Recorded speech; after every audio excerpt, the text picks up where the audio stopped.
Elles ont tenu une réunion publique pour exprimer leur colère, leur mécontentement contre la suppression de ce ministère.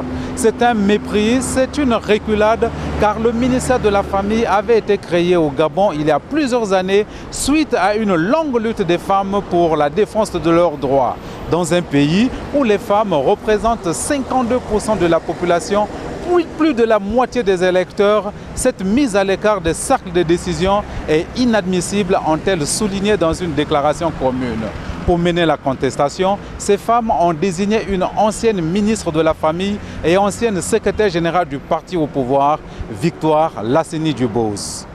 Nous sommes choqués parce que ce ministère a été tout simplement supprimé, et non seulement supprimé, mais les femmes y sont banalisées, voire rétrogradés, parce qu'ils n'ont pas respecté les 30% qu'ils ont promis. Il n'y a pas 30% au gouvernement, il y a à peine 20%.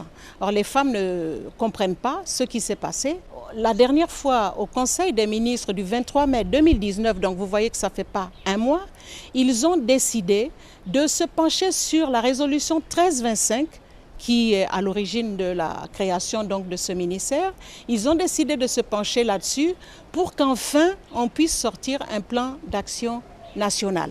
Et je pense qu'il faut, avec beaucoup de modestie, avec beaucoup d'humilité, reconnaître que c'est parce qu'ils sont tout jeunes dans ce gouvernement qu'ils n'ont pas saisi d'où vient la création de ce département ministériel, qu'ils soient humbles et sages pour remettre ce ministère en place, pour ne pas choquer et contrarier les femmes gabonaises. Dans un premier temps, ces femmes ne souhaitent pas rentrer en rébellion contre l'État. Elles préfèrent se limiter à un plaidoyer. Elles affirment avoir écrit au Premier ministre et au président de toutes les institutions afin que ce ministère, qui est le principal interlocuteur des ONG féministes, soit très rapidement réhabilité.